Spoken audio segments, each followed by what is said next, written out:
Signorello Estate, a family-owned winery in Napa, Calif, before and after it was engulfed in flames. Left, Signorello right, Jose SanchezAssociated Press Fatal. Wildfires scorching 8 Northern California counties this week have dealt a devastating blow to the important wine and tourism industries, destroying several historic wineries and threatening the remaining grape harvest in the Napa and Sonoma valleys. Although the seasonal harvest is nearly complete, the conflagration threatens to disrupt tens of thousands of jobs and destroy valuable stores of grapes and wine in bins, barrels and bottles. The extent of the damage will be unclear for days because the fires are blocking many worried owners from reaching their wineries. Tourism in the region, a multi-billion-dollar economic machine that includes high-end hotels, wine tasting tours and upscale cuisine, is suffering as the flames have claimed a number of establishments and forced many others to shutter for the rest of the week. It has been a devastating fire, the Sonoma County Wine Growers Group said in a Facebook post.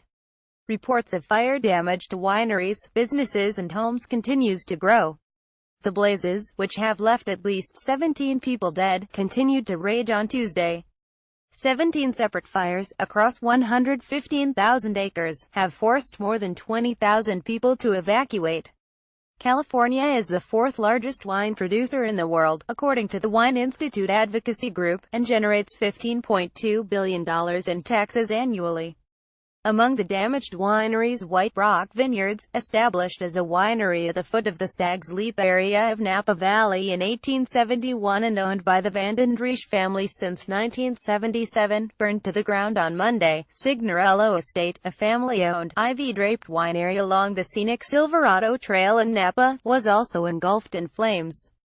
The Paradise Ridge Winery in Santa Rosa, Calif, before and after the fire.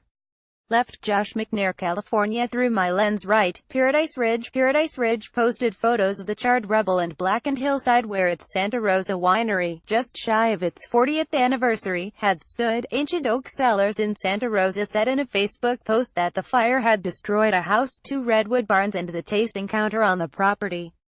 But it said the majority of the company's bottled wines and all of its wine barrels were safe in other locations. The fires also destroyed several Santa Rosa establishments, including the Fountain Grove Inn, the Hilton Sonoma Wine Country Hotel, Willis Wine Bar, the Cricklewood Steakhouse and more. The French Laundry, a restaurant in Yountville with 3 Michelin stars, was closed Monday night because of power failures. Some wineries in the fire's path escaped serious harm. Dariouche Winery, in Napa, lost half of its Persian-inspired landscaping to the flames, but the winery was still standing and the wines were in good condition, said Dan DiPolo, president of the winery. It's dynamic and messy right now, he said of the fires. There are still a lot of dangerous zones.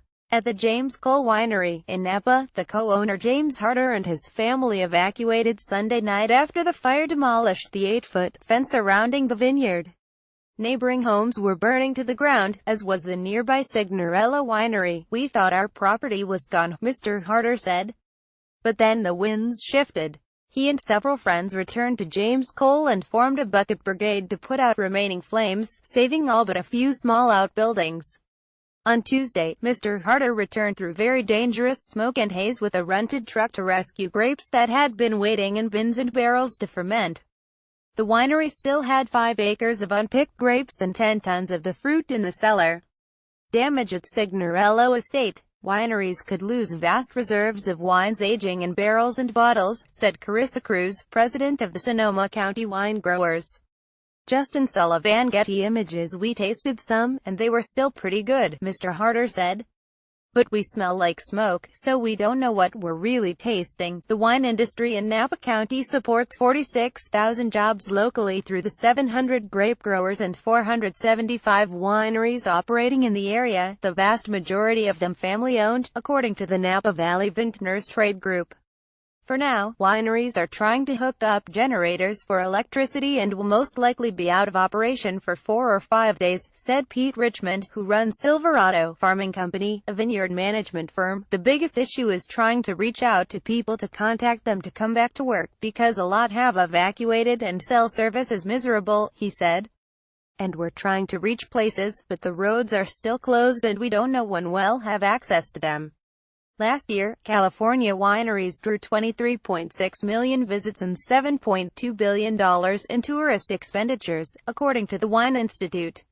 The area is known for its Cabernet Sauvignon grapes, which currently fetch more than $8,000 a ton, according to an annual report from the Silicon Valley Bank. Wineries that lost vineyards will have to wait 3 to 5 years to nurse the soil back to health and coax out a viable crop of grapes, said Carissa Cruz, president of the Sonoma County Wine Growers. Surviving grapes may suffer smoke taint, a smoky flavor that makes them unusable for fine wine, she said. Wineries damaged or destroyed by the fire could lose vast reserves of wines aging in barrels and bottles. The repercussions of the fire on wine stored in barrels and tanks is unclear.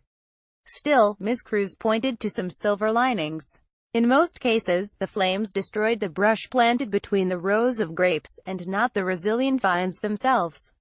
And record-breaking temperatures in September meant that fewer grapes were left exposed to the fires. For the most part, the vintage is in, and we should still have a viable wine community as we move forward, Ms. Cruz said.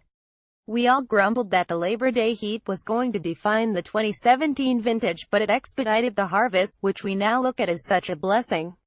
A version of this article appears in print on October 11, 2017, on page 812 of the New York edition with the headline "In the Heart of Wine Country, a Calamity Threatens Vineyards and Livelihoods."